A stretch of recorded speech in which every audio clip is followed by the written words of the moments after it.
Argument analysis is pretty central to the VCE. A lot of students are focusing on it in class at the moment, but even if that's not you, it's a brilliant idea to keep revising your argument analysis skills throughout the year in preparation for your exams. We all know that practice makes perfect, but it's important to be practicing the right skills. So let me walk you through our tips and tricks for argument analysis. Okay, let's jump right into it. You've got your article.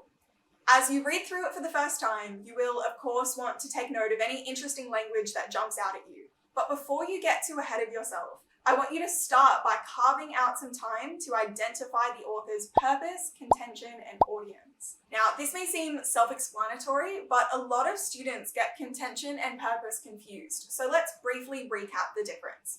The contention is the author's argument. What are they trying to convince you of? That's their contention. Their purpose is the thing that they want to happen or the thing that they want you to do. For example, an author might be trying to persuade you that farming chickens in cages is evil. That's their contention, because they want you to sign a petition that they're promoting. That's their purpose. Now, the background information section on the exam should give you an indication of the author's intended audience. If you're still unsure though, pay close attention to the phrasing used by the author throughout their article. For example, you might be reading an article about a local school, and the author signs off by asking the students to tell their parents about the article. Here, even if the author wants the information relayed to the parents, we can see that it's actually students that are the intended readers of this article and not their parents. Keep an eye out for phrasing like this. Next, I like to try and map out the 3 key arguments being used by the author in support of their contention. When you write an essay or a persuasive speech, you typically start by mapping out the arguments that you'll use in support of your contention. So try and figure out and then take note of those various arguments being used in your article. Now, my suggestion is to start by carving out a solid amount of time to figure out the author's contention, purpose, key arguments, etc., because your written response will be so much clearer and so much more structured if you get a good grasp of the author's arguments before you rush into finding quotes. Naturally, as you read through the article to figure these things out, there will be bits and pieces of the author's writing that jumps out to you. Once you've got an outline, now it's time to turn your attention fully to the language being used in the article. The key component of argument analysis is to analyze how the author uses language to make their argument seem persuasive. So what persuasive language techniques do they use to make us feel convinced of what they're saying? Circle, underline, or jot down any language techniques you notice. Think about things like similes, rhetorical questions, visual imagery, metaphors, inclusive language, hyperbole, etc. But also think more broadly about persuasive devices like statistics or personal anecdotes, things of that nature. Once you've identified the technique being used, ask yourself, why is this persuasive? Why do they choose to use this technique, and what's the intended effect on their audience? That is what your written response should aim to convey, first and foremost. Also, pay attention to the author's tone and the style of arguments they're making. Are they serious, reasonable, making arguments that are logically persuasive or supported by hard evidence?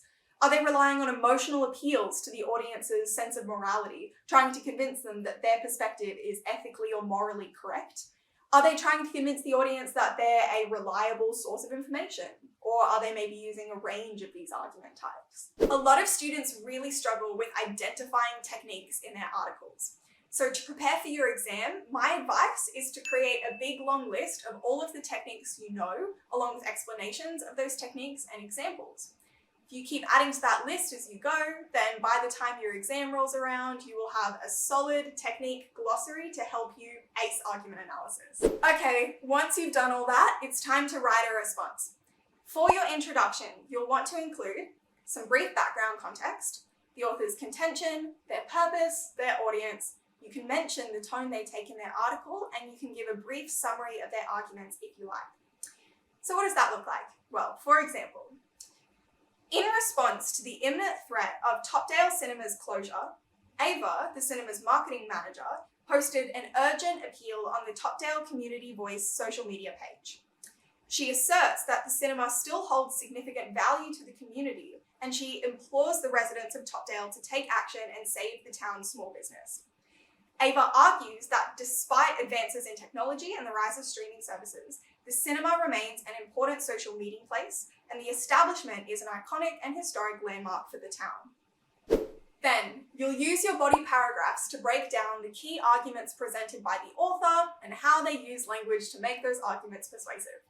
It's pretty self-explanatory, but that means your body paragraphs should include a topic sentence that articulates the argument being made by the author, a quote that demonstrates their argument, an analysis of the language techniques they use in that quote, and an explanation as to why those language techniques are persuasive or what the intended impact is on the reader. If you're given multiple texts, keep in mind that you do not need to compare them. You can, of course, use linking statements that briefly highlight some similarities and differences.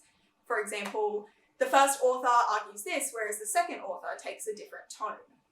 However, you do not need to draw direct comparisons between your texts. You could very well be asked to listen to or watch an audio or audio-visual text as well. It's really important to practice taking notes quickly under timed conditions because these audio or audio-visual texts will only play twice in your exam and you'll need to jot down anything you notice. You might be given a transcript to annotate as well. For audio and audio-visual texts, you'd be expected to analyze things like intonation, stress, volume, etc. So make sure that you add some of those techniques into your technique glossary. And that's how to ace argument analysis. Drop me a comment if you have any other questions, but otherwise check out our study guides or blog posts for a range of resources on language analysis or persuasive writing.